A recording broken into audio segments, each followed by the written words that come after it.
Assalamualaikum warahmatullahi wabarakatuh. Kami dari kelompok 2 pelatihan dasar CPNS tahun 2021 angkatan ke-27, yang mana kelompok kami terdiri dari Alpipah, Siti Nurjannah, Nita Khairun, Mahdiah, dan saya sendiri, Hendra. Di sini kami akan mempresentasikan infografis mengenai PNS dilarang mudik pada era pandemi.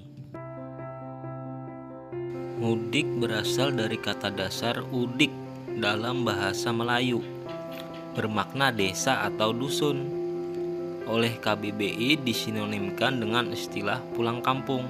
Mudik adalah kegiatan perantau atau pekerja migran untuk pulang ke kampung halamannya. Mudik di Indonesia identik dengan tradisi tahunan yang terjadi menjelang hari raya besar keagamaan, misalnya menjelang Lebaran, Natal, dan Tahun Baru. Dalam rangka mencegah dan memutus rantai COVID-19 yang berpotensi akan meningkat dikarenakan perjalanan orang dalam masa pandemi COVID, maka diberlakukan pembatasan perjalanan keluar daerah terutama mudik bagi aparatur sipil negara. Pemerintah telah mengeluarkan aturan larangan bagi ASN pada periode 6 sampai dengan 17 Mei 2021. Pada periode tersebut, aparatur sipil negara dilarang untuk mudik, dilarang untuk melakukan perjalanan keluar daerah ataupun cuti. Hal tersebut tertuang dalam Surat Edaran Menteri Pendayagunaan Aparatur Negara dan Reformasi Birokrasi PAN-RB Nomor 8 Tahun 2021 tentang pembatasan kegiatan bepergian keluar daerah dan atau mudik dan atau cuti bagi pegawai aparatur sipil negara dalam masa pandemi COVID-19. Aparatur sipil negara yang nekat mudik dan melanggar aturan tersebut akan dikenakan sanksi berupa hukuman disiplin, mulai dari teguran hingga pemecatan.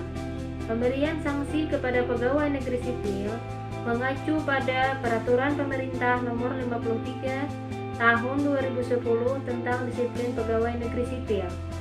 Peraturan pemerintah tersebut mengatur 3 jenis hukuman disiplin, yakni ringan, sedang, dan berat.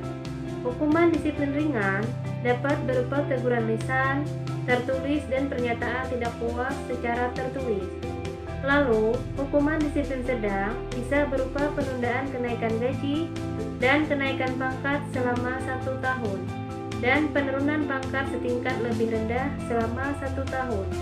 Sementara hukuman disiplin berat dapat berupa penurunan pangkat selama 3 tahun, pemindahan dalam rangka penurunan jabatan, pembebasan dari jabatan, pemberhentian dengan hormat, dan pemberhentian tidak dengan hormat. Sanksi serupa juga berlaku bagi pegawai pemerintah dengan perjanjian kerja mengacu pada Peraturan Pemerintah Nomor 49 Tahun 2018 tentang manajemen pegawai pemerintah dengan perjanjian kerja. Larangan dan pengecualian. Larangan mudik atau bepergian keluar daerah dikecualikan bagi yang pertama, ASN yang melaksanakan perjalanan dalam rangka pelaksanaan tugas kedinasan yang bersifat penting dan terlebih dahulu memperoleh surat tugas yang ditandatangani oleh minimal pejabat pimpinan tinggi Pratama atau eselon 2 atau kepala kantor satuan kerja. Yang kedua, ASN yang dalam keadaan terpaksa perlu bepergian keluar daerah dengan terlebih dahulu mendapatkan izin tertulis dari pejabat pembina kepegawaian atau PPK di lingkungan instansinya. ASN yang berpergian keluar daerah tetap harus memperhatikan yang pertama, peta zonasi risiko penyebaran COVID-19 yang ditetapkan oleh Satuan Tugas atau Satgas Penanganan COVID-19. Yang kedua, peraturan atau kebijakan mengenai pembatasan keluar dan masuk orang yang ditetapkan oleh pemerintah daerah atau Pemda asal dan tujuan perjalanan. Yang ketiga, kriteria persyaratan dan protokol perjalanan yang ditetapkan oleh Kementerian Perhubungan atau Kemenhub dan Satgas. Yang terakhir, protokol kesehatan yang ditetapkan oleh Kementerian Kesehatan atau Kemenkes. Berikutnya adalah cara melaporkan ASN yang nekat mudik atau ASN yang melanggar aturan. Jika ada ASN yang melanggar aturan mudik, maka masyarakat atau ASN lainnya dapat membuat laporan terhadap ASN tersebut dengan cara melalui sistem pengelolaan pengaduan pelayanan publik nasional, layanan aspirasi dan pengaduan online rakyat.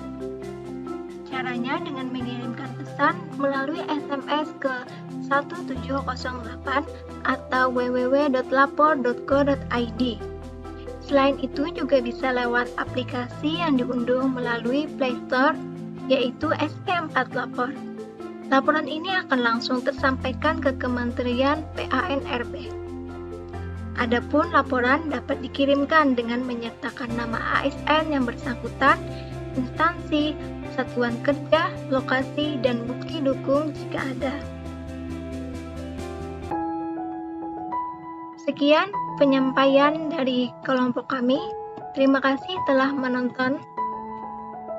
Wassalamualaikum warahmatullahi wabarakatuh.